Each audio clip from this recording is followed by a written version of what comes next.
Imagine being thrown into another world, but instead of becoming the chosen hero, the local goddess looks at your face, goes you, and dumps you into the most dangerous corner of the map.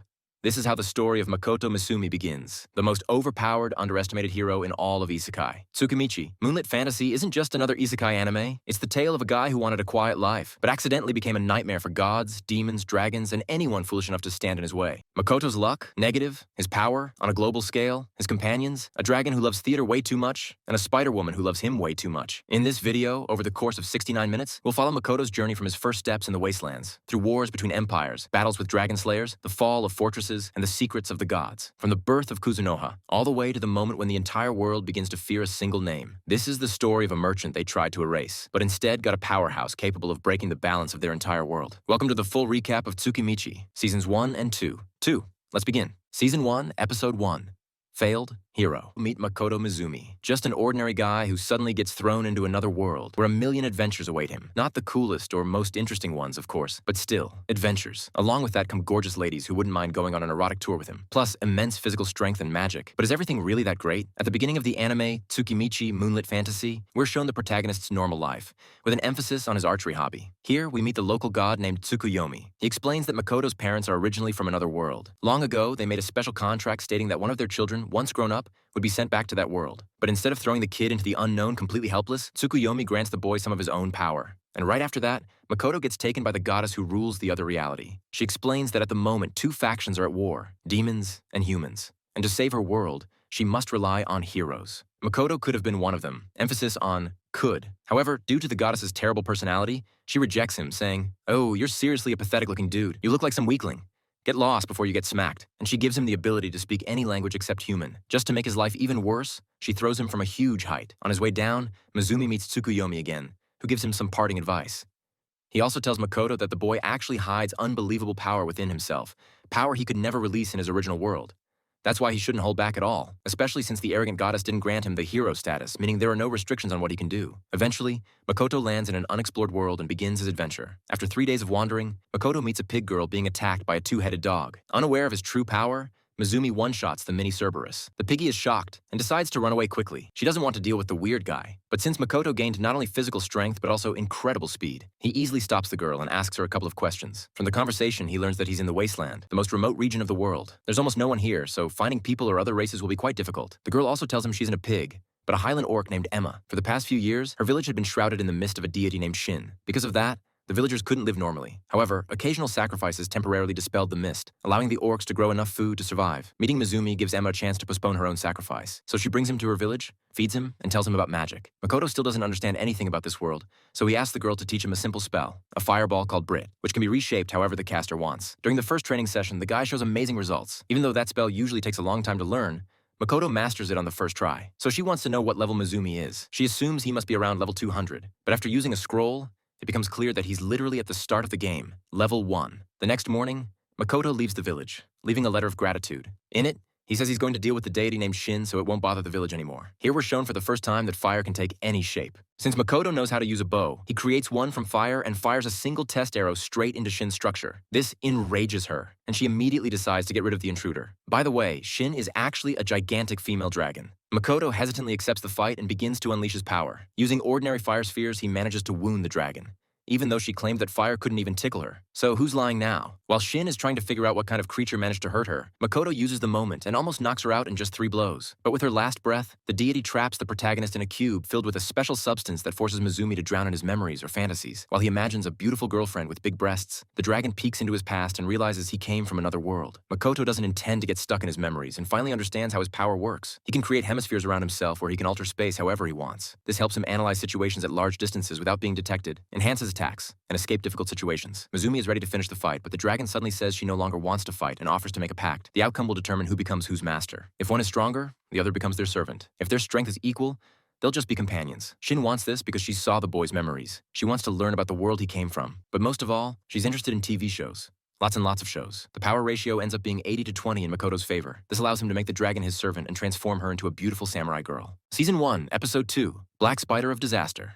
A little later, the newly formed duo heads into Shin's dimension. It was supposed to be a dark, empty place, but since the kid became her master, the dragon's home changed beyond recognition, turning into a paradise. Makoto comes up with the idea of turning this dimension into a city, since there's a chance the goddess won't be able to find him here. He also learns that the dragon never actually forced the orcs to sacrifice themselves, and now is the perfect moment to explain everything to them. During a celebration, Shin suggests that the residents of the local orc village move into her dimension so they can help build Makoto's idea of a mirage city. The orcs happily agree, since life in the wasteland is unbearable. We're also introduced to a fragment of the dragon, a smaller version of Shin that looks exactly like her, just several times smaller. A few days later, the Highland orcs have already settled into the dimension and assigned tasks for themselves. Meanwhile, Makoto and his companion are busy with their own activities. He studies magic, and she watches TV shows. Unexpectedly, this annoys the protagonist, so he abruptly ends the binge session. Makoto now has a new goal, to learn who his parents truly are and why they escaped from this world. Soon after, we get more insight into Mizumi's abilities. First, he can heal others using his hemispheres without consuming mana.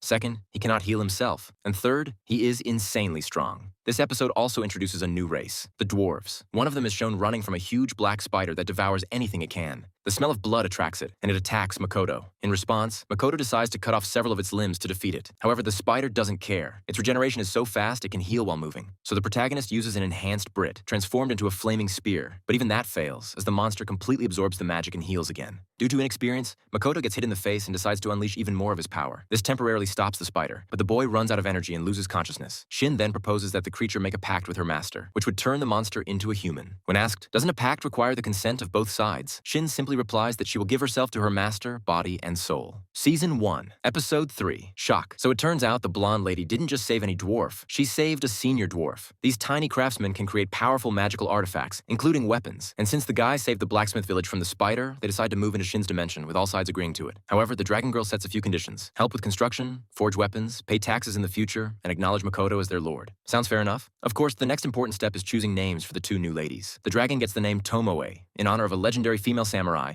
and the spider girl becomes Mio. And since a little kingdom is forming around Makoto, it would be improper to call him by name. So the girls hold a vote among their people, and the winning title is Young Master. During the vote, we are introduced to more residents of Shin's dimension: Mist Lizard Folk and the Alke, spider humanoids who previously suffered from eternal hunger. But after meeting Makoto and experiencing his power, they chose to serve him faithfully. In this episode, Mizumi also discovers a human settlement for the first time, a crucial step toward learning about his parents' past, almost, because the humans immediately reject him due to his overwhelming mana, which he can't control at all. To regular people, he looks like an entire army of demon lords. And let's not forget that the goddess didn't let him speak the common human language, so they must improvise. Step 1, wear a mask, since the townspeople already saw his face. Step 2, ask the dwarves to create special mana-absorbing rings. Step 3, learn the common language using magical inscriptions. With all that, the team manages to enter the city disguised as merchants, register at the guild, and check their levels. Tomoe, 1,320. Mio, 1,500. Young Master, still a level 1 nobody. By the way, in the entire guild, the only person with a high level is Sophia Bulga, level 920, thanks to defeating one of the dragons. She proudly calls herself a dragon slayer, which is considered a huge achievement in this world. Well, unless you compare her to Tomoe and Mio. Makoto, Tomoe, and Mio rent a room at an inn and discuss the people who have been tailing them since their arrival. The blonde stays behind to deal with the criminals, while the others go out and bump into a little girl named Renon, who supposedly needs help. Season 1, Episode 4, Too Late. It turns out the little girl is actually working together with the criminals in the city. Meanwhile, Tomoe and Mio begin wiping out the thieves. Afterward,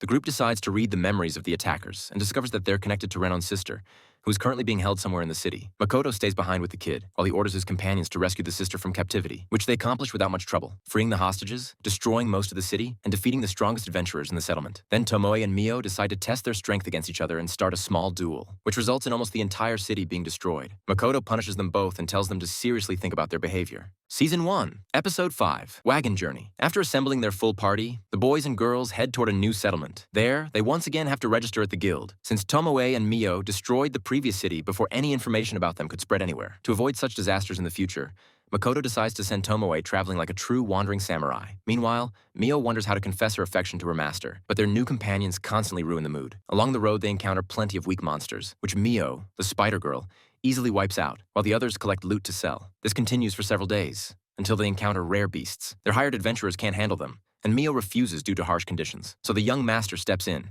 even though no one believes in him. Using only his archery skills, Makoto shows his new teammates that he's far from ordinary. In the new settlement, Mizumi looks for a suitable quest for his party, and notices a job from the Rembrandt Trading Company. They need insect eyes, the very same ones Makoto obtained earlier by wiping out those bugs. In the evening, the group relaxes at a small cafe bar where they get to know each other better. Makoto also mentions a small problem with the quest. Rumors say people connected to the Rembrandt job have been disappearing. There must be a reason, so the young master decides to stay alert. Back at the hotel, Mio plans to finally have a romantic moment with her master. But after thinking too long about how to approach him, she misses her chance, and Makoto simply goes to sleep. Tough luck. What can she say? In the morning, the pair returns to their dimension to check how things are going. The Alki have settled in the mountains, with the orcs and Mist Lizard folk helping them. The dwarves are repairing and rebuilding houses, as well as crafting weapons and equipment. Other small groups are developing agriculture, while others are constructing a palace for their lord. At the same time, the most skilled dwarves decide to create several types of armor for their master. Makoto chooses a cloak that protects from physical attacks and absorbs mana like the previously crafted rings. If he mentally changes the cloak's color, its effect changes, from defense to increased speed. Unfortunately, the cloak can't handle Makoto's full power, so the dwarf decides to create an improved version and sets a new goal for himself. The next day, Makoto heads to the trading company to learn more details about the job. Season 1, Episode 6, The Sadness of a Handsome Middle-Aged Man. As mentioned earlier, the group needs the eyes of ruby-eyed insects. They're a crucial ingredient in a medicine for corruption disease. The wife and children of a small business owner were infected, so he's desperately searching for a cure. According to the contract, Makoto only needed to provide the valuable ingredients, but he decides to personally take part in brewing the medicine. While preparations are underway, he has to take 2 exams to register with the Merchants Guild, a written test and a practical one. If everything goes well, he'll have to pay the initial registration fee. Makoto easily aces the written exam, since the questions are at the level of a first-grade textbook. As valuable goods, he offers the loot he gathered earlier. Within a single day, the boy passes the test with perfect scores. For locals, this seems unbelievable, and no wonder. Low education, 0 organized systems of development, high crime rates. You can't even find a decent job here. The goddess isn't doing a very good job managing her world. That same day, Tomoe returns home, bringing a whole bunch of new food. But she isn't ready to report her arrival to her master yet. Emma uses this opportunity to trick the dragon into helping her and Mio translate the young master's memories. City food and drinks leave much to be desired, so Makoto returns to his dimension, eats some persimmons, and discovers that the weather at home is unstable. Rain, snow, and everything in between. He also realizes that his subordinates still don't understand why he needs to build the Mirage City. In short, for money. Makoto wants to get rich and create his own new world with blackjack and ladies of questionable virtue. But not like Tomoe and Mio, because instead of doing something useful, they're eating crab, watching shows, and eventually start arguing. And over what? Cartoons. Freaking cartoons. Well, whatever keeps them busy, unless it makes them cry, which in their case, it definitely does not. Basically, Makoto has gathered himself a very entertaining group of followers. The next morning, Makoto meets up with an alchemist friend, and together they head to their client to begin creating ambrosia. Meanwhile, 2 sneaky troublemakers are spying on them and planning how to sabotage Makoto's mission. Season 1, Episode 7, Wondrous Medicine Production. It takes the team only a couple of hours to create the first dose of medicine, which the butler immediately decides to administer. But if everything went smoothly, this episode wouldn't exist. So we learn that the wife and daughters of the head of the household are not lying in bed quietly. They're in a bloodthirsty, almost feral state. As a result, Rembrandt himself is injured and decides to tell Makoto everything. Makoto, of course, offers to help, determined to end the family's suffering once and for all. As expected, no one believes in the boy's power, so they reluctantly entrust the matter to him. But we already know he can handle it, and he proves it in the next scene. In the end, Mizumi succeeds and helps his client cure his loved ones. All that remains is to understand what this corruption really was, and why those shady guys wanted to interfere with the healing process. In most situations, you'd need to investigate, interrogate suspects, and dig for clues. But here, the arrogant idiots themselves show up to the protagonist and try to bribe the 2 girls to drop out of the fight. Mio agrees immediately, while Tomoe continues the battle. Makoto planned everything beforehand and told the spider girl to step out of the fight, meaning only the dragon and the young master remain in combat. So what was the result? Makoto was simply tricked. They told him they would cast a sleeping curse on the family, but instead, they turned them into zombies. He didn't know this, so he acted like a heartless fool. But after learning the truth, he apologized to the Rembrandt family repeatedly, helped raise orphans, received a gift from Makoto Misumi, and started working under Tomoe. Season 1, Episode 8, Demi-Plane Ranking. Upon returning to their own dimension, the group receives bad news. All the warriors are in decline. They tested the overwhelming strength of our trio and got beaten to a pulp. Realizing they have 0 chance of winning, they've given up and fallen into laziness. Something must be done, so Misumi begins by scouting the situation. He learns that the orcs are afraid of fighting him in particular, because they can't even get close to him. Tomoe and Mio at least can take a hit, but that still doesn't motivate them. It turns out the real issue is that each warrior is focused only on their own abilities. The lizard folk don't share techniques with the orcs, and vice versa, so there's no room for growth. The dragon girl decides to organize a small tournament between all races, giving everyone the chance to demonstrate their skills. This will allow them to learn from each other and start building trust in combat matters. The strongest orcs and lizard folk step into the arena. In the end, the brute wins, but Tomoe is unhappy with the fight. Neither side fought at full strength nor showed any hidden techniques. That's a huge mistake. They all live in one place and serve the same person. Why hide techniques? It's better if every race grows and develops together. Therefore, Tomoe announces weekly friendly tournaments, with each warrior receiving a special rank based on their performance. The higher the rank, the stronger the warrior becomes. This system will help them grow instead of stagnating. Back in the real world, the team checks their levels again. Mio is still level 1,500, Tomoe is 1,340, and the young master is still level 1. Apparently it's a bug in this world. It simply can't properly register his overwhelming power. Even at level 1, his strength is beyond reason, especially since he was already gifted with extraordinary abilities and received power from a deity. Total cheat mode. While Makoto and the girls analyze their new data, the guild administrator offers them a quest. Since there are no adventurers left in the city, Tomoe and Makoto beat them all up earlier. The new task is to train a batch of adventurers capable of serving society. Naturally, they choose the hardworking recruits they picked up in the previous town, Tomoe begins training them.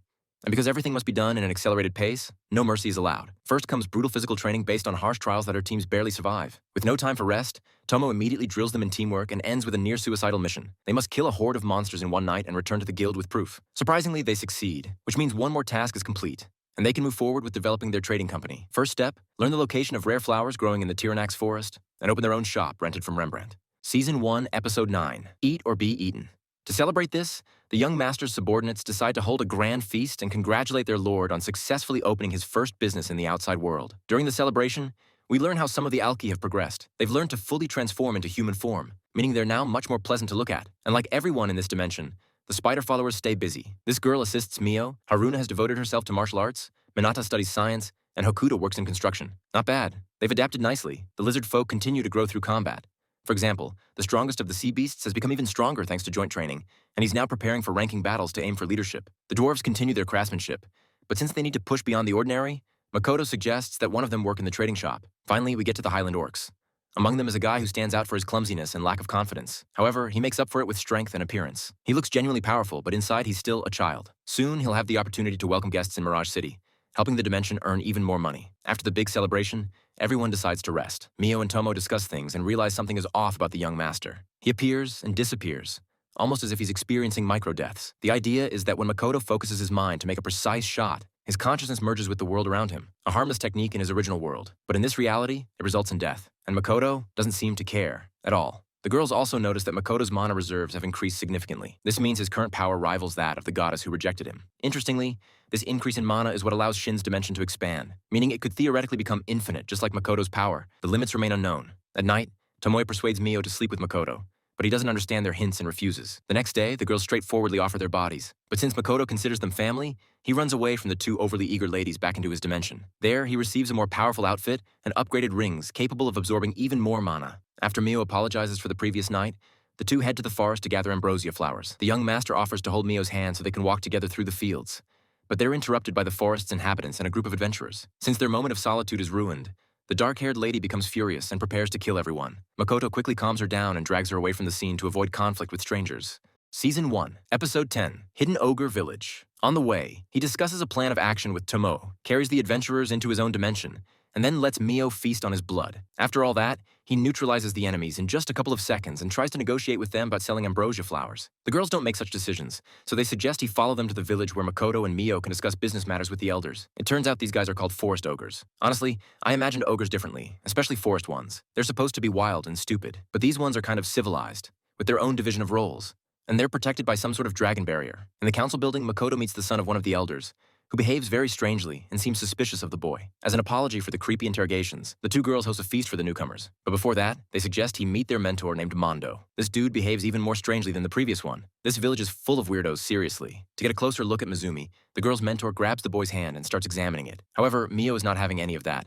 and with a single strike, she sends the man flying out of the building. The thing is, last time she managed to hold hands with her young master for only 31 seconds, but this guy lasted a whole 32 seconds, so he deserves death. A little later, Makoto orders the spider girl to scout the situation and learn more about the village. First of all, the man survived Mio's hit, but there's a problem. Someone has possessed him. And second, the elder's son is involved with demons. That evening, the two weirdos start a fight, during which a lich emerges from the mentor, absorbs the elder's son's life force, and then goes after the main character to absorb his as well. But he gets thoroughly beaten instead and ends up completely drained, making it possible to move him into Shin's dimension. Here we learn that the barrier around the village was created by Tomoe. The forest ogres had worshipped her and asked for protection from strangers, but now she serves the boy and tells them to worship him. In the evening, the group interrogates the lich. He wanted to become a Grant, some kind of superior human who surpasses everyone else. Tomoe explains that this is just a misconception. There are no superior humans. There are just individuals who discovered cracks in reality and could travel to other worlds. Some died, some returned, and some started new lives. Most likely, this is what happened to Makoto's parents. However, the question still remains, what was the deal mentioned at the beginning of the anime, and why was Mizumi supposed to end up in this world? For now, there's no answer.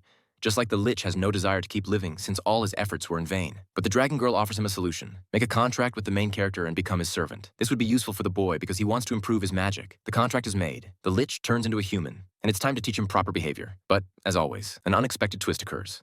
Season 1, Episode 11, Goodbye. Not far away, something explodes. and Tomoe receives serious injuries. The Lich, together with the young master, heads to the epicenter to find out what happened. The boy's new subordinate stays behind to begin healing the wounds from a distance. Meanwhile, Makoto moves forward and realizes that something truly terrible has occurred here. First, not only adults, but also children are wounded. Second, Aoki is unable to recover from her injuries, which means the explosion was unusual. The thing is, the adventurers they saved earlier turned out to be ordinary thieves who decided to take advantage of the situation. They robbed the treasury, beat the children, and accidentally destroyed one of Makoto's rings that was filled with his mana. This explains why Alka can't regenerate. Just a fragment of Misumi's life energy reserve was enough to nearly destroy the entire city of Mirage, and his power only continues to grow with each passing day. It's a pity about that cheerful orc. He was simply in the wrong place at the wrong time. After understanding what happened, the main character loses his composure and follows the trail of one of the adventurers. First, he speaks his thoughts aloud in a language she can't understand, then cuts off her arms with a single swing of the blade gifted to him by the murdered orc. And in the end, he simply kills her. By the way, this was the first time Makoto killed a human. The next day, all the inhabitants of the dimension hold a funeral for the orc, and for a fragment of Tomoe, who died trying to protect her friends from the boy's overwhelming power. The young master gives the order to build a wall that will separate the regular townsfolk from the adventurers. The lizard men are sent to patrol the streets, while the Alki pretend to be adventurers to gather information and prevent sudden attacks. In the evening, the boy arranges the opening of a second shop in the new city and tells his two girls that he has decided to leave the dimension for a while to explore the world with Shiki. Shiki is more knowledgeable and definitely won't destroy cities. As a farewell gift, the main character shares with Tomoe memories about samurai, and with Mio, information about firearms. Tomoe shares her own plans. She wants to settle the forest ogres in the dimension, while Mio will focus on developing the city of Mirage. In the end, the boy and the Lich prepare to set out. But then, another unexpected twist happens. The goddess throws the boy into the middle of a battle between humans and demons, where he faces a certain girl and a short-legged guy. Both seem strong. Makoto gets injured and wonders what he should do next. Season 1, Episode 12, Guided by the Moon.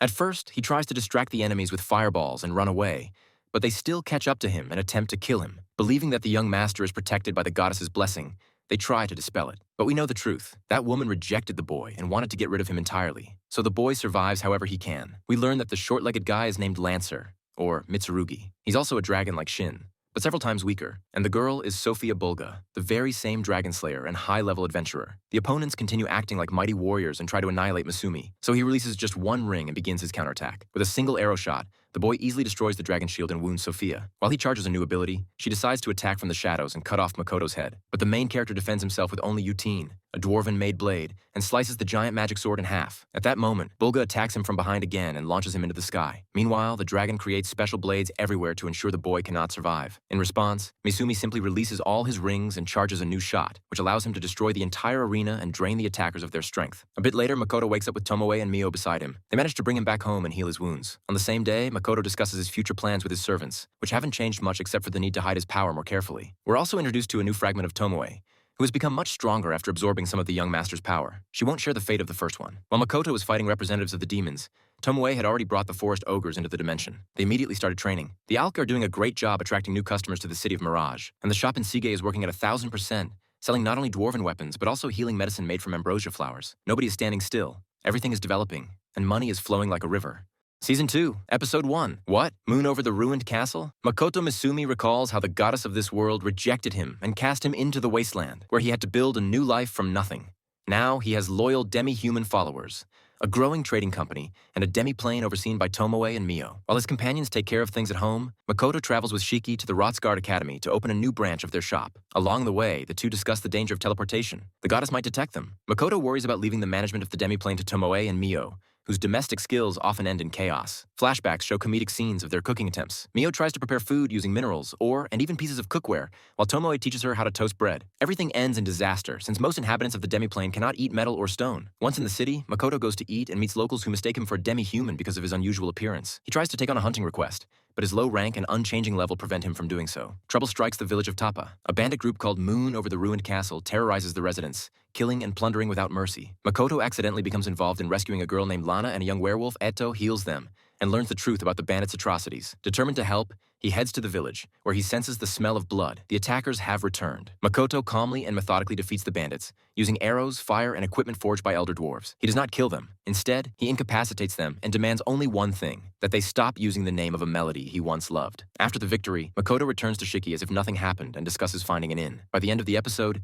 he learns that the true heroes summoned by the goddess are already being celebrated by two great nations, and sooner or later their paths will cross. Season 2, Episode 2. The heroes are a couple of beauties. The story takes us back several days before Makoto found himself in another world. This time, the focus shifts to Hibiki Otonashi, a confident girl who is used to achieving success with ease and has never truly faced hardship. One day, the goddess appears before her and asks her to save her world from the demons. In return, she promises Hibiki immense power, charisma, and a sacred treasure. Accepting the offer, the girl becomes a summoned hero and is transported to the new world. Meanwhile, in that world, humans have been waging war against the demons for many years. Their territories continue to shrink. Great nations fall one after another, and only the Gratonia Empire remains as the last major line of defense. It is there that Hibiki arrives. She is given a squad made up of the strongest mercenaries, mages, and knights. Among them are the silver-haired ogre and Val, obsessed with battle, and the priestess Chia, who specializes in defensive magic. The squad soon encounters their first serious threats, kobolds, and later, a terrifying creature known as the Black Spider of Disaster. The monster proves to be nearly invincible, capable of devouring everything in its path and regenerating at an incredible speed. Despite all their efforts,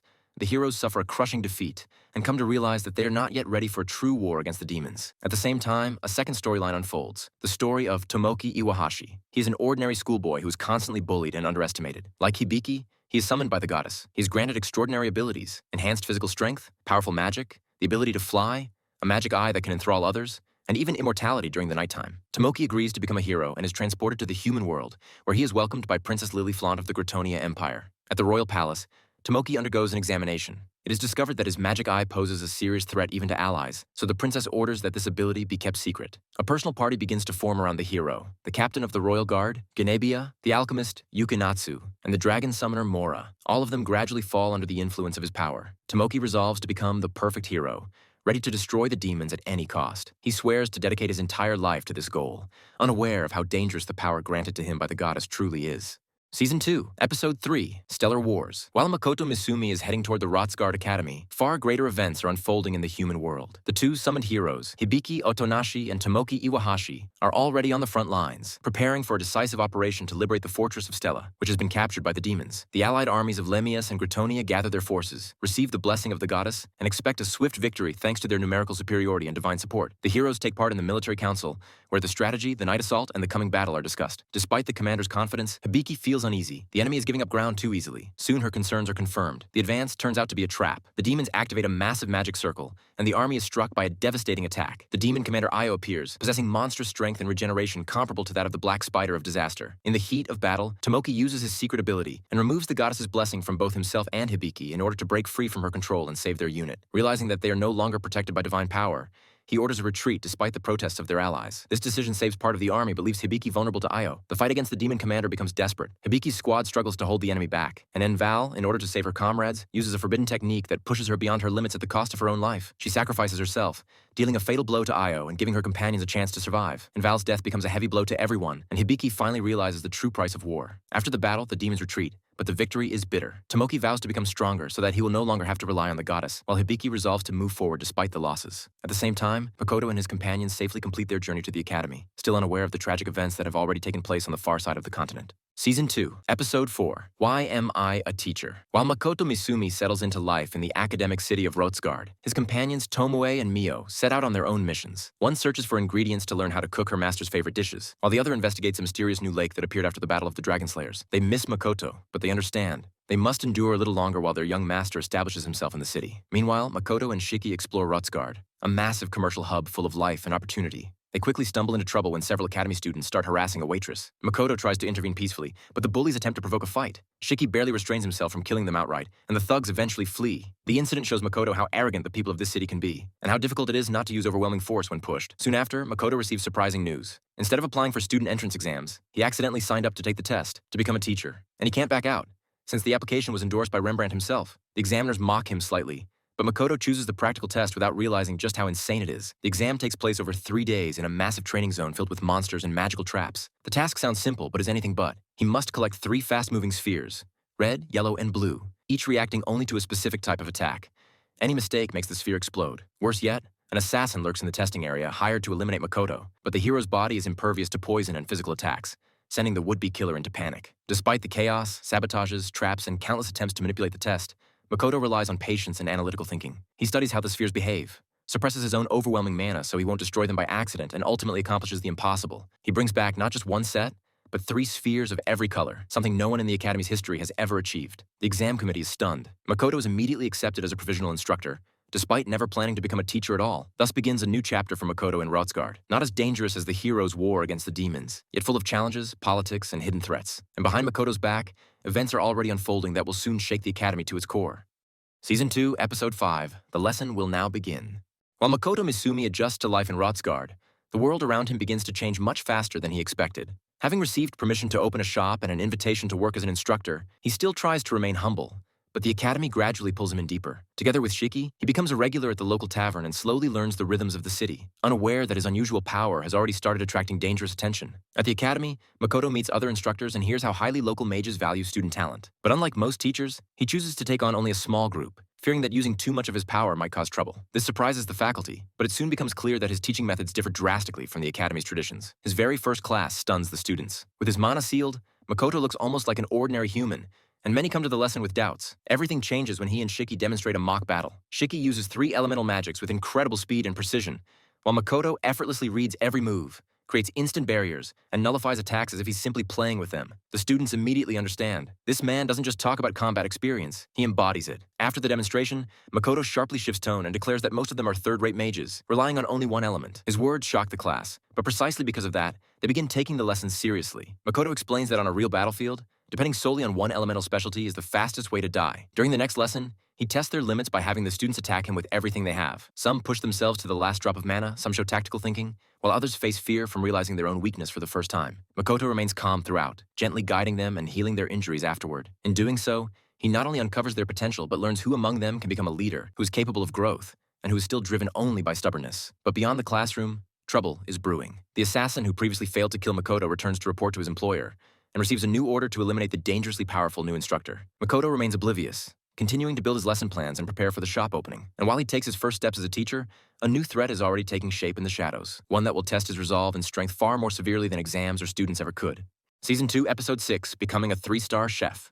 Makoto has been working as an instructor at the academy for 2 weeks now, and the Kuzunoha Company branch has successfully opened in Rotsgard. Meanwhile, in the capital, Tomoe and Lime encounter the Imperial Heroes Party led by Tomoki Iwahashi and Princess Lily. Their attention is drawn to Tomoe's unusual sword, Shirafuji. Tomoki, who is used to any weapon submitting to him, tries to draw the blade but suffers a humiliating failure. The sword does not respond to him at all. The hero demands that the weapon be handed over to him, justifying it with his status and mission. But Tomoe refuses. Tomoki then tries to control her with his magic eye, yet the effect is immediately nullified. Tomoe reveals her true nature. She's not just a dragon, but a being capable of reading minds and destroying mental interference. Humiliated and enraged, Tomoki loses his composure, while Tomoe makes it clear that next time such insolence will end with his complete disappearance. At the same time, Mio encounters Hibiki and her party during a hunt. After a battle with a rare monster, Mio helps the group and then brings them to the city of Shiga, to the Kuzunoha Company. Hibiki thanks her for the rescue and admits that they urgently need new equipment for training in the wastelands. He offers to forge their gear for free, and in return, Hibiki agrees to teach Mio how to make proper broth. Thus begin the unusual cooking lessons. Mio learns to distinguish flavors, understand ingredients, and grasp the difference between disgusting food and truly delicious dishes. Despite the difficulties, a real talent for cooking awakens within her. Meanwhile, Tomoe brings Makoto alarming news and urgently asks him to return to the demiplane,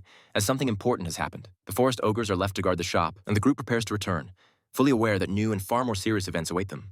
Season 2, Episode 7, New Member Audition.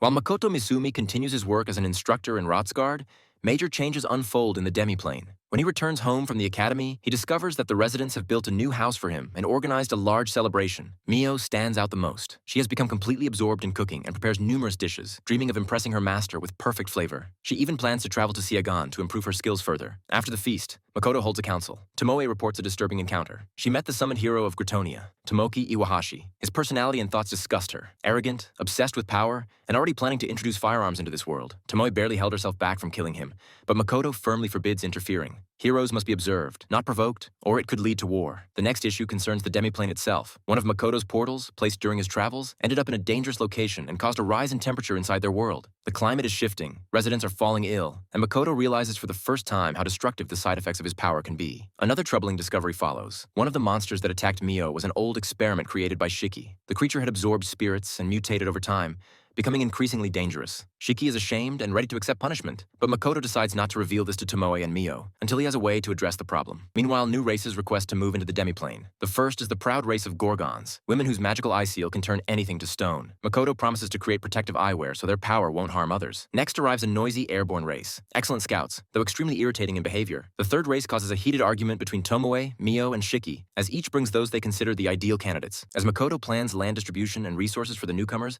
Mio delights him with another culinary achievement. She has mastered making mayonnaise and is eager to continue experimenting. The demiplane grows rapidly, turning into a thriving settlement. Makoto remains a calm center of this expanding world, even as challenges mount. Meanwhile, rumors spread in Rotsgard about the mysterious return of the Rembrandt sisters, hinting at new trials on the horizon. Season 2, Episode 8, The Notorious Beautiful Sisters. Climate disturbances continue to spread through the demiplane. The mist gate Makoto created has destabilized the seasons, causing abrupt heat waves, rainstorms, and droughts. Tomoe begins searching for points where the weather can be corrected, while Makoto returns to Rotsgard, leaving her in charge of restoring balance. At the academy, Makoto is welcomed back by instructors, students, and the thriving staff of his shop. Business has grown so much that expansion is already being discussed. Instructor Bright asks Makoto to deliver healing ointments, since the upcoming festival usually brings a surge of injuries. Kuzunoha gains popularity rapidly, and Makoto notices his presence in the city becoming far more influential than he intended. Soon, new applicants join his class, including Shifu and Yuno Rembrandt, who have recovered from their long illness. They now behave politely and modestly, shocking those who knew them as arrogant nobles. A third newcomer, Karen Force, also enters the group. To test the new members, Makoto conducts a combat exercise. The class fights a giant lizard, while the new students directly challenge Makoto. He analyzes their skills, corrects their mistakes, and demonstrates his overwhelming experience. By the end, it's clear the Rembrandt sisters have truly changed, and the class begins respecting Makoto not just as a strict teacher, but as a strong, reliable mentor. But Makoto senses something off about Karen. His instincts prove right. She is actually Rona, a high-ranking demon general and master of disguise. She calmly admits she killed the real Karen and infiltrated the academy to investigate rumors about humanoid experiments being conducted in the city. Their conversation is tense, but Makoto stays composed, refusing to be manipulated while extracting as much information as he can. After Rona leaves, Lime Latte, Tomo's agent, appears with troubling news. The kidnappings of demi-humans in Rotsgard are real, and the Assassin Guild may be behind them. Makoto orders him to begin a full investigation and promises generous compensation. Later, Makoto visits the Rembrandt sisters in their luxurious dorm. They sincerely thank him for saving their lives and pledge their loyalty, but Makoto gently asks them to simply live happily rather than worship him. Returning to the streets of Rotsgard, he finds suspicious traces in a reconstruction zone. Discarded clothes, strange footprints, and signs of forced movement. A shadowy presence watches him from afar, hinting that he is already too close to uncovering the truth behind the disappearances. Season 2, Episode 9, The Perverted Dragon. A growing darkness takes root in the city. Limette disappears, and the heroes suspect Rona's involvement. Meanwhile, Lime Latte is captured by a hidden organization that kidnaps people and demi-humans for large-scale experiments. They interrogate him, confiscate his sword, and attempt to contact their leaders, but Lime resists until librarian Eva suddenly appears and helps him escape. She reveals that she herself was involved with the organization, but they turned on her as well. While exploring the underground base, Lime and Eva discover laboratories filled with victims of magical and chimera experiments. The organization is trying to enhance combat and magical abilities through inhumane methods. Lime decides to destroy the facility and explains he can track his master's location, using the mark he left. They escape and reunite with Makoto. Eva reveals a major secret. She recognizes the people in his portrait, Makoto's parents. His father was a noble official,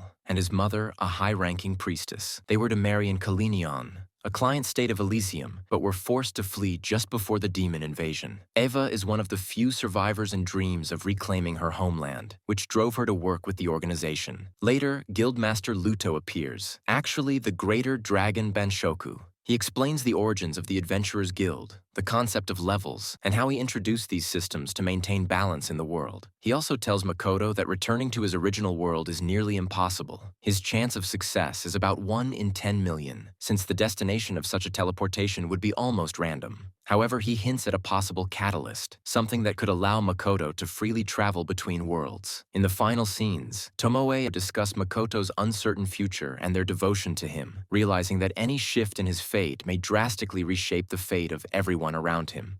Season 2, Episode 10, Watch as I Improve the World. Makoto and his allies plan to quietly investigate the organization hidden within the academy, but Rona's chaotic behavior forces events to escalate sooner than expected. Despite her manipulative nature, Rona uncovers internal collaborators within days and warns Makoto about the dangers surrounding him. She urges him to sever ties with his demi-human companions and with Shiki, revealing shocking truths. The girls, are terrifying forest ogres, and Shiki's true identity is Larva, a notorious lich from demon society. Makoto stays cautious but determined, focused on protecting Ava, Luria, the academy, and his shop. Meanwhile, Rona continues to scheme, trying to gain Makoto's trust for her own agenda. The organization's captured member, Bright, is interrogated. Under a hypnotic trick, he confesses everything: his resentment toward the goddess, his belief that humans would be better off without her, and his justification for experimenting on demi-humans. Makoto listens just long enough before executing judgment, ending Bright's part in the story. As summer break approaches,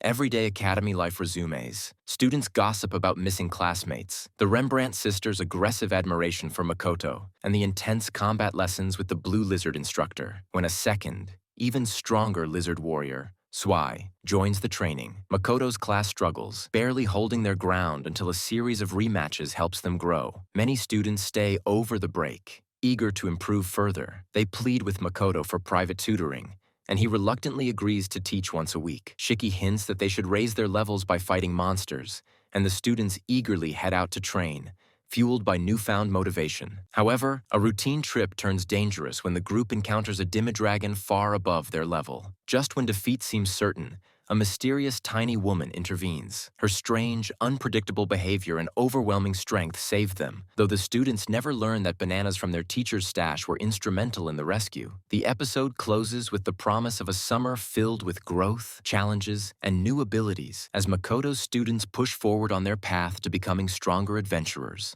Season 2, Episode 11, Summer of Growth and New Skills. During summer break, Makoto dedicates himself to self-improvement. Though already possessing enormous mana, he realizes he's inefficient in how much he can release at once, so he begins researching advanced mana techniques. Tomoe warns him that his unusual mana growth would make him a prime target for cruel research groups, but Makoto persists. Ava provides him with a rare scholarly essay describing theories of mana's physical interference and visualization, inspiring him to set new goals for the summer. Makoto throws himself into training while also managing demi-plane affairs. 2 weeks pass quickly as he juggles paperwork, lessons, and magical study. Soon, the Winken tribe requests a mock battle against him. Their flight ability gives them confidence, but Makoto defeats them easily using long-range attacks and strategic pressure. He advises them to stop relying solely on aerial mobility and to develop varied attack patterns if they hope to survive encounters with stronger races. Later, Makoto studies the essay's incantation for materializing mana. After an intense night of training that ends with him collapsing outdoors, Tomoe and Mio scold him while preparing breakfast. Determined, he returns to his practice and finally succeeds. He creates a visible, semi-solid barrier of externalized mana. The discovery excites him. This technique could shield him from devastating blows and greatly strengthen his spells. Half the summer passes, and now the denizens of the demiplane gather to show their new combat abilities before Makoto. Species after species demonstrate their attacks, each scoring various power levels. The forest ogres unveil an impressive barrier capable of lethal offense, though Makoto easily bypasses it and points out its flaws. Even Shiki reveals a new power and his Dragonslayer weapon. Finally, Makoto presents his own creation. Before the entire demiplane, he manifests mana matter, a dense, armor-like physical form of mana that dramatically enhances his abilities. The feat leaves everyone stunned, but the moment of awe is cut short. A massive surge of mana is detected nearby, large enough to imply a dangerous threat. The episode concludes with tension rising as Makoto and his followers prepare to confront whatever monstrous force has just awakened.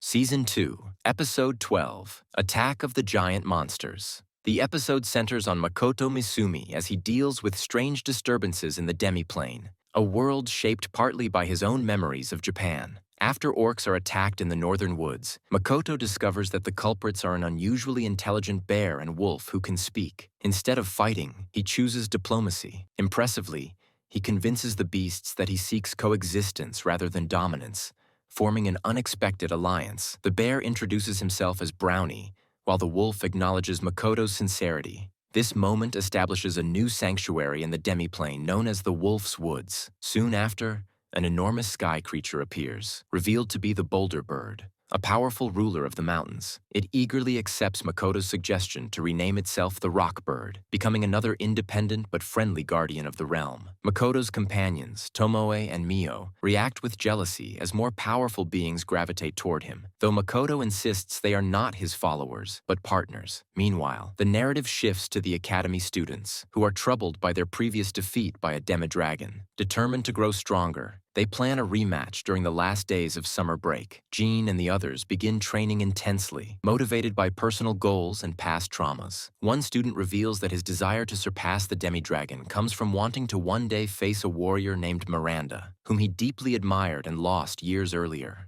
At the same time, mysterious signs of a ritual appear in the forest. Altars, bloodstains, and traces of a sacred treasure called the Scepter of Dragons, believed to be long lost. Makoto's allies deduce that someone performed a summoning ritual, drawing multiple demi-dragons into the area. Makoto uses his evolving mana matter technique to reduce the pack to one beast suitable for the students' rematch. The final scenes follow the students as they bravely engage the demi-dragon. Through coordinated skills, support magic, and renewed determination, they manage to overpower it. Yet victory only deepens their resolve to continue growing stronger. The closing moments hint at deeper mysteries involving dragons, lost identities, and an ominous figure preparing for future conflict.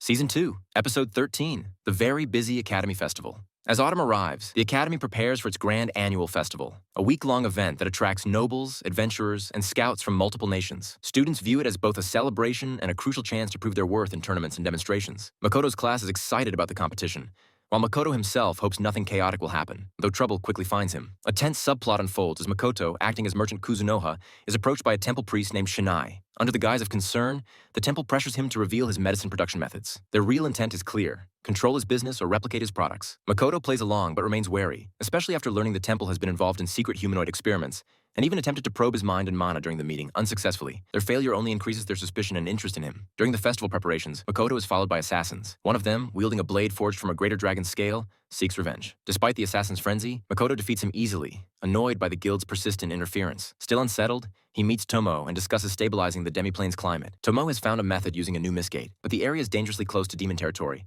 forcing Makoto to postpone any action until after the festival. The festival itself bursts with color, crowds, and food stalls, where Makoto's shop becomes a major attraction. Adventurers line up for his potions, and his companions work tirelessly to manage demand. Amid the cheerful atmosphere, political tensions surface. Representatives from different nations argue fiercely over a priestess who now travels with the hero Hibiki. One side accuses the human nation of kidnapping her, while the other insists she joined voluntarily. The dispute threatens to escalate, especially with an upcoming military operation against Fort Stella. As festivities continue, full of cooking contests, students' training displays, and comical mishaps, Makoto observes how deeply intertwined the academy, the festival, and the shifting political landscape have become. Even in celebration, every faction prepares for conflict. With more secrets emerging and tensions rising, Makoto senses that the calm of autumn may not last long. Season 2, Episode 14, I'm Not a Fan of High Society. During the Academy Festival's formal luncheon, students are judged on etiquette and composure before foreign dignitaries. Makoto, attending as Kuzunoha, unexpectedly draws attention from political figures. One of them, Saritsu from the insular Laurel Commonwealth, reveals deep interest in him. She recognizes the sage script on his store sign, a writing system known only in her homeland and associated with sages, people believed to come from other worlds. Her probing questions imply she knows Makoto is an otherworlder. She insists Laurel offers protection and acceptance for sages, but Makoto remains cautious and evasive. Meanwhile, Princess Lily of the Gratonia Empire observes the interaction with suspicion, and her thoughts reveal rising tension. The Empire seeks new weapons, especially gunpowder technology, and wants Laurel's help. Lily also views the Kuzunoha company as a growing threat she must eventually eliminate, especially because Tomoki's obsession with Tomoe has become politically inconvenient. At the luncheon, Makoto also becomes the target of hostility from an angry noble student, a member of the Hopeless family, who vows revenge and threatens Makoto's class in the upcoming tournament. Shiki later confirms the boy's noble ties and warns Makoto's students to expect sabotage. Despite this, Makoto imposes strict limitations on his own class, restricting weapons, spells, and special skills to force them to grow through adversity and develop deeper tactical understanding. As political intrigue deepens around him, Makoto tries to focus on supporting his students during the tournament draws. Tomoe and Mio accompany him while observing other nobles plotting behind the scenes. Both demon spies and human nobles are actively manipulating matches, alliances, and outcomes. Even the adventurer's guildmaster, False, quietly signals that aligning against Kuzunoha would be like declaring war on the demons, an indirect warning to Lily. As the festival reaches its peak, matches are announced: Yuno vs. Dinah, John vs. Mithra, and Shifu vs. Abelia, with Izumo seated for a later round. Makoto watches anxiously, aware that the Hopeless family positioned themselves to cause trouble. Exhausted by the politics surrounding him, he still resolves to trust his students' growth. With cheers rising from the arena, the Rhodes Guard tournament finally begins, promising conflict, sabotage, and a chance for Makoto's class to prove themselves.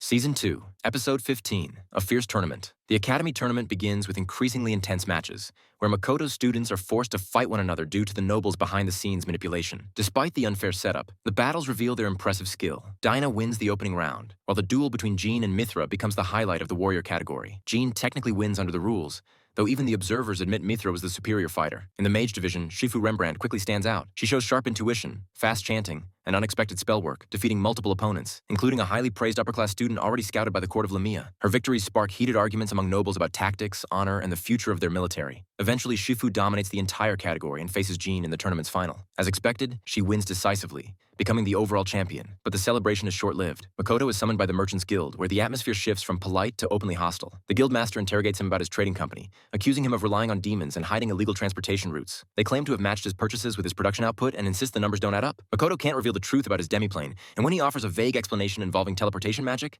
the guild twists it into further evidence of wrongdoing. The guild then attempts blatant extortion. They demand 90% of his profits and order him to shut down his shop and leave the city. They warn that any resistance will result in the Kuzunoha company being branded demon sympathizers, effectively a death sentence. Furious and cornered, Makoto barely avoids escalation thanks to his followers, who remind him that human society often punishes honesty and fears those who stand out. Back with Tomoe, Mio, and his companions, Makoto decides he won't give up. Instead, he begins considering deeper cooperation with the demons and even securing territory of his own, a move that could solve the guild problem entirely. The chapter ends with Makoto reaffirming his determination to follow his own path, even if it means defying the goddess herself. Season 2, Episode 16, A Certain Student's Secret. Elamgand Hopeless reveals his strong sense of noble duty, shaped by childhood promises and admiration for the hero Hibiki. But beneath his ideals lies deep insecurity, jealousy, and a desperate need for validation. His inner turmoil becomes the foundation for what follows. Makoto, after being humiliated by the Merchant Guild, reflects on his own naivety and accepts that he may no longer be able to remain in Rotsgard. Still, he refuses to abandon his students. Before leaving the academy, he makes one last effort to protect them by contacting Rona, asking her to evacuate all hidden demons before the festival ends. She agrees, though her motives remain unclear. Meanwhile, the final team selection battles begin. Tensions rise as students push themselves to the limit. Some use risky enhancement magic, while others rely on untested magical items. Makoto and Shiki quickly notice something disturbing. One student possesses an amulet that appears disguised as a resistance charm, but is actually an absorption-type artifact, radiating a strange aura. Combined with the enhancement drugs circulating at the academy, the situation feels increasingly dangerous. The team battle grows chaotic. Izumo, Yuno, John, and the others fight fiercely, using improvised strategies and even aerial techniques taught indirectly by Makoto. Their teamwork ultimately overpowers their opponents, yet the victory is overshadowed by a growing sense of dread. When Makoto checks on Elamgand after the match, Shiki makes a chilling discovery. The amulet has begun to fuse with the students' deepest traumas and emotions, triggering a mutation process. Elamgand, once driven by noble ideals, is now on the verge of losing his humanity entirely. The enhancement medicine was part of a larger scheme, and only one mastermind fits the pattern: Rona. Makoto realizes that while Rona technically fulfilled his request, she still manipulated events for her own purposes. Demons, as he learns, are not easy allies, and he may have underestimated their willingness to exploit anyone's weakness. At the same time, the political trap closes. Even the King of Limia and Princess Lily are inadvertently caught in the unfolding chaos. The episode ends with Elamgand collapsing into despair as his mutation accelerates, and Makoto confronting the possibility that his attempt to balance humanity and demons may have led to a catastrophic mistake. Season 2, Episode 17, Mutation Hazard.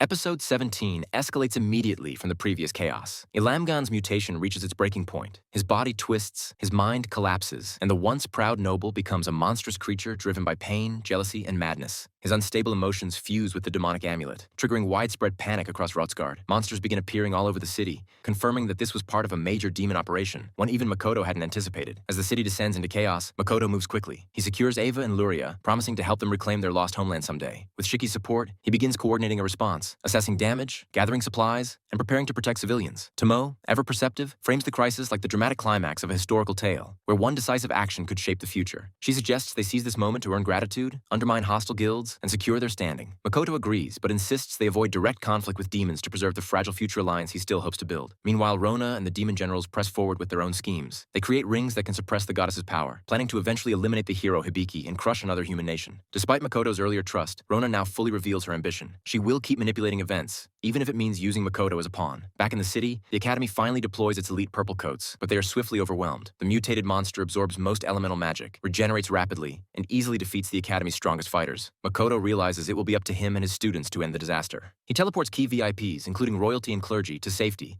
shocking everyone with the scale of Tomoe's teleportation powers. When the King of Limia insists on staying to confront the monster that used to be his son, Makoto reluctantly transports him into the battlefield. Despite pleas, Elamgard no longer recognizes his father. His mutation is too advanced. Regeneration outpaces every attack until Makoto identifies the creature's weak points and instructs the students with calm precision. Non-elemental magic works, physical enhancement works, fire works, but only in small amounts. The battle builds to its final moment as Izumo prepares a high-powered arrow, enhanced by Shifu's unstable spell. It must land within 10 seconds before exploding. Their teamwork, desperation, and belief in each other push them forward through the chaos. With everyone relying on him, Izumo takes the shot, determined to end the tragedy and save the city. Season 2, Episode 18, Fall of the Academy City. Amid the chaos engulfing Rotsgard, Makoto Misumi once again finds himself drawn into the world's affairs, despite all attempts to stay in the background. While nobles, soldiers, and even kings scramble to respond to the sudden wave of mutants attacking the city, Makoto quietly moves through the disorder, acting wherever he's needed without seeking credit. His overwhelming power is noted even by dragons. Some whisper he might one day grow strong enough to slay the goddess herself, yet Makoto remains uncertain of who he wants to become in this world. As the Academy erupts into panic, Makoto assists with teleportation, battlefield rescues, and evacuation efforts,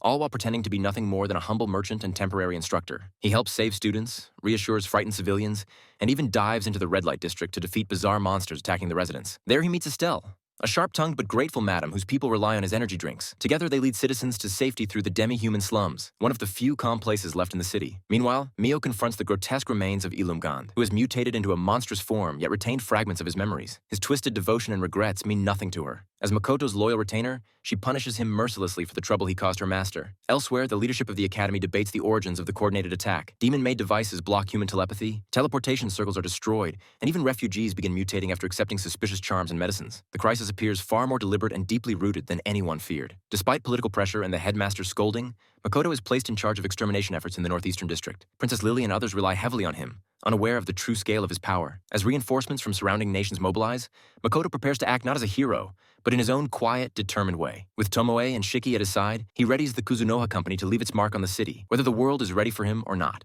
Season 2, Episode 19, The Unruly Merchant. Amid the turmoil swallowing Rotsgard, Makoto Misumi continues acting from the shadows, never announcing himself as a hero, yet solving problems no one else can. While students panic over mutants appearing among their own classmates, Makoto prepares for the next stage of the crisis, leaving the dorms under the protection of his subordinates. Many students beg to join the fight, but he knows they would only get themselves killed. Heading to the Merchants Guild, Makoto finds the city half-ruined, with looting in the streets and the guildmaster Zara barely holding himself together. Even hardened merchants are shaken, yet Makoto remains calm. He and his people have already eliminated 15 mutants on the way there. When he reveals this, Zara finally realizes that Kuzunoha is far more dangerous and far more idealistic than he thought. Their exchange exposes the clash between Makoto's pure, almost naive vision of trade and Zara's belief that real commerce means manipulating and crushing rivals. Yet even he admits that Makoto's golden egg of a company is worth supporting, even if it means defying the goddess herself. Meanwhile, Mio and Shiki are competing in a deadly game of who can exterminate more mutants. Makoto has promised a reward to the winner. They carve through the city's threats with terrifying ease, while Makoto focuses on gathering the accessories causing the mutations and delivering supplies to civilians. His quiet efficiency shocks everyone around him, including the influential nobles and princesses who now rely on Kuzunoha to stabilize the city. Back at the dorms, chaos erupts again when two students accidentally trap everyone inside a massive ice barrier. Makoto simply digs underground like a mole and walks in, leaving everyone speechless. From them, he learns something crucial. The mastermind behind the attack is hiding in the wealthy district, using special devices to draw mutants toward them. As the day ends, Makoto single-handedly destroys the telepathy-blocking devices scattered across the city with a single long-range shot, restoring communication instantly. But just as peace seems within reach, emergency messages flood in. Demon forces have launched simultaneous assaults on multiple capitals. The attack on Rotsgard was merely a decoy. Now the nation's leaders, desperate and shaken, turn to Makoto. They beg him to teleport them home and help respond to the unfolding war. And though Makoto never sought to play the hero,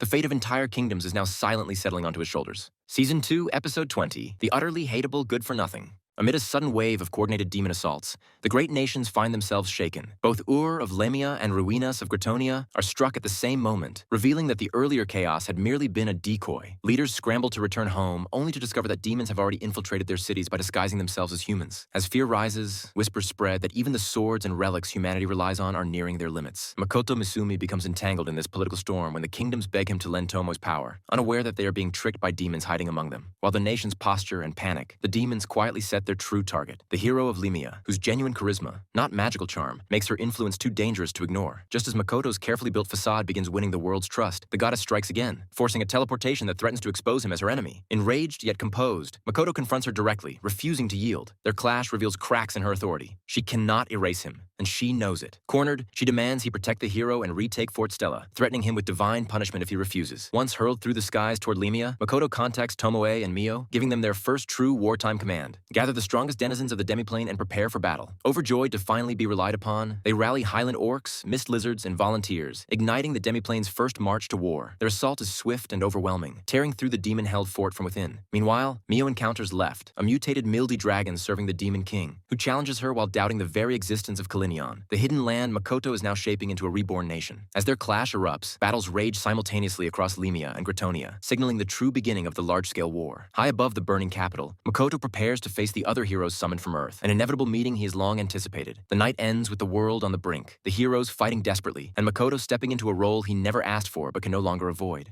Season 2, Episode 21, The Heroes Fight Bravely. Amid the chaos of the demon offensive, Makoto Misumi is forcibly dragged into the conflict once more when the goddess demands he rush to Limia and assist their hero. Annoyed but calm, he pushes back against her manipulation, yet eventually accepts the mission, on his own terms. Knowing what awaits, he secretly instructs Tomoe and Mio to gather the strongest Highland orcs, mist lizards, and volunteers of the demiplane, preparing them for their first true war. For the two loyal followers, this is almost a celebration. At last, the young master has entrusted them with a battlefield worthy of their power. While Makoto heads toward Lamia's royal capital under cover of magic and a makeshift disguise, the continent erupts into simultaneous battles. Tomoe's forces overwhelm the demons at Fort Stella, but elsewhere the situation is dire. The Empire's hero Tomoki clashes with Sophia, now revealed as a demon commander, and discovers too late that his vaunted charm and divine blessings mean little against her overwhelming strength. Even his most destructive trump card, a spell that burns both land and caster, fails to turn the tide. Meanwhile, demons corner the hero of Limia, Hibiki, whose forces are crumbling under the relentless onslaught. As she struggles to protect fleeing civilians,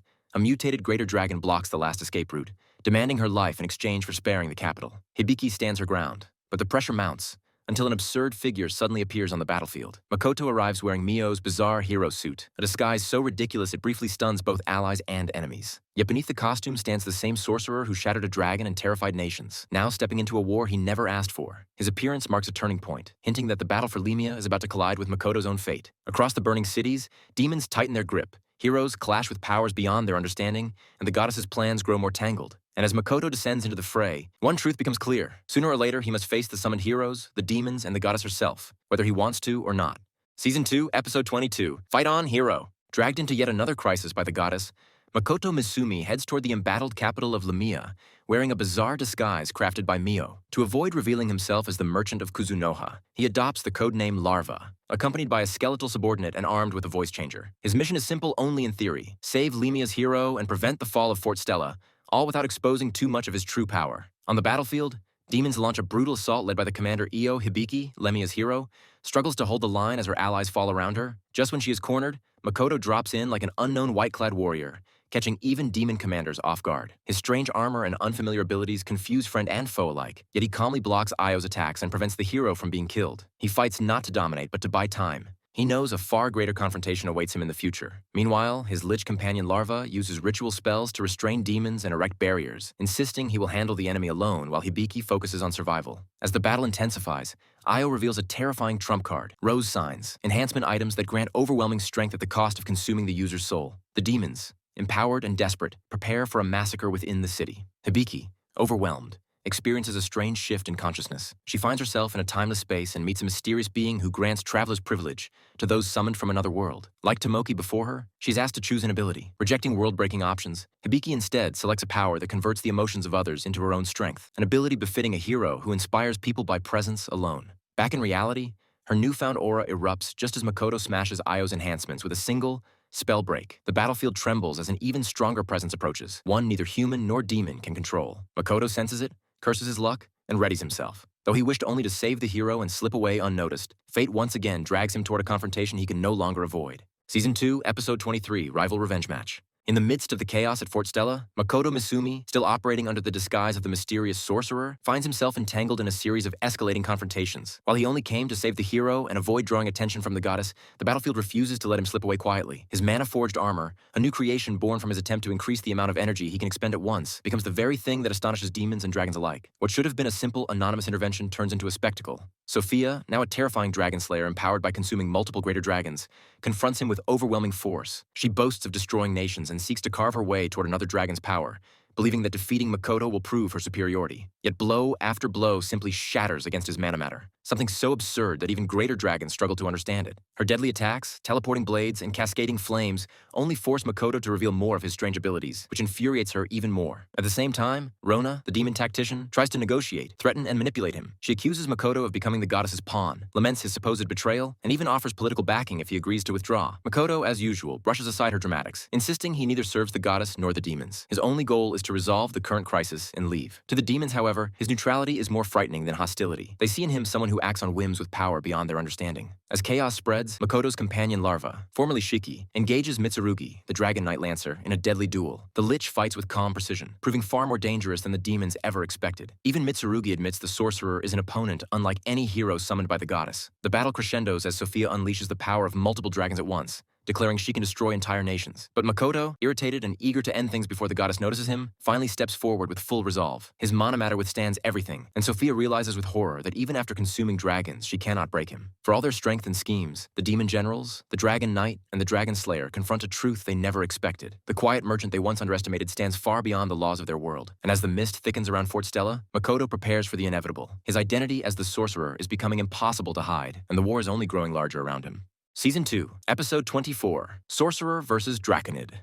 In this episode, the escalating conflict around Kuzunoha's mysterious identity reaches its peak in a brutal confrontation that shakes both heroes and monsters alike. As chaos spreads around Fort Stella, the Lich larva steps forward with unnerving confidence, offering an alliance to the desperate heroes despite being an undead. His promise to save the mortally wounded Woody surprises even his enemies, hinting that larva, though bound to Kuzunoha, follows a personal code that values honor over destruction. But the battlefield darkens when Mitsurugi, the blade dragon, arrives, an ancient being whose humanoid form is wrapped in a storm of cursed swords, each forged from the will of slain warriors. He wields his blades with overwhelming speed, believing no mage or swordsman could stand against him. Yet Larva holds his ground, armed with forbidden weapons, intricate research, and a calm defiance that infuriates the dragon. Their clash exposes fragments of forgotten history, including ties to Luto, the leader of dragons, and the existence of deadly artifacts capable of killing even greater beings. Just when Mitsurugi pushes Larva to the edge, the truth cracks open. The Lich form was a strategic deception. From the mist steps the real fighter, Makoto Misumi, the man Mitsurugi labels the sorcerer. Far from a simple mage, Makoto unleashes techniques rooted in another world entirely. With his sacred bow, Azusa, and whistling arrows charged with overwhelming mana, he turns the duel into a one-sided hunt. Even the dragon's ultimate realm, the chilling prison of swords, meant to empower Mitsurugi alone, collapses under Makoto's relentless precision. Each arrow tears through sword and spirit alike, and as Mitsurugi realizes that Makoto has deciphered even the secret of his multiple lives,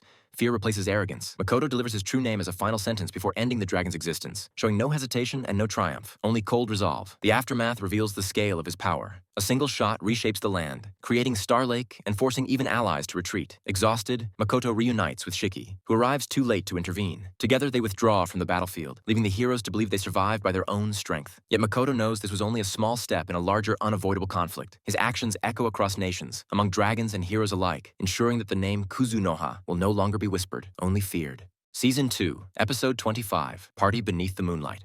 After the fierce battles at Limia and Kalenion, Makoto Misumi returns to his demiplane, where he's welcomed like a long-lost pillar of strength. While the world believes the fighting has cost many lives, his people proudly report that their casualties were almost non-existent, thanks to Makoto's overwhelming power and the tireless efforts of Tomoe, Mio, and Shiki, who managed every crisis in their own chaotic ways. Even the defeated demon commander ends up reincarnated into a harmless creature after being partially eaten by one of Makoto's subordinates, a reminder of how bizarre life around Kuzunoha tends to be. Makoto barely has time to rest before new responsibilities drag him back into the world. The academy demands an audience, the dwarves want him to design monuments, and the dragon knights arrive with supplies while praising the mysterious merchant who saved the city. Meanwhile, Tomoe sulks over losing worthy opponents. Mio celebrates finally mastering cooking after half a year of catastrophes, and Shiki, exhausted from dealing with the two, keeps the demiplane running. Despite their quirks, they all stand proudly behind Makoto's growing influence, but politics tighten around him. Zara, once skeptical of Kuzunoha Trading, now apologizes openly and admits the church, Lamia, and Laurel all want to accommodate Makoto after witnessing his unseen impact on the war. Even more unsettling is his meeting with the cunning priestess Sairitsu, who confesses to spying on him through Sophia, and warns that the goddess has taken an interest in him again. As Makoto navigates these shifting alliances, a shadow from the past appears. Luto, the greater dragon of harmony, revealing himself as both the leader of the Adventurers Guild and the creator of Mitsurugi and the imitation dragon who sought Makoto. Their exchange exposes a deeper web of ambition, experiments, and ancient grudges,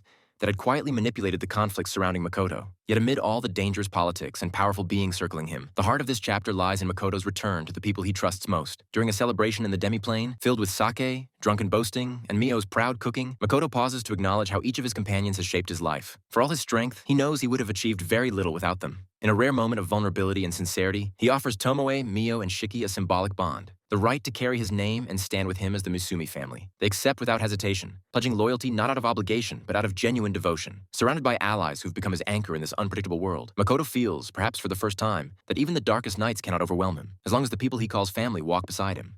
And that's the journey of Makoto Misumi, the unwanted hero who became a force that even gods fear to name. From abandoned outcast to world-shaking merchant, from quiet student to the man rewriting the fate of nations, Tsukimichi proves one thing. Sometimes the strongest heroes are the ones who never wanted the title. If you enjoyed this full recap of Tsukimichi Season 1 and 2, make sure to like, subscribe, and stay tuned, because Makoto's story is far from over, and the Moonlit path only gets darker from here. Thanks for watching. See you in the next adventure.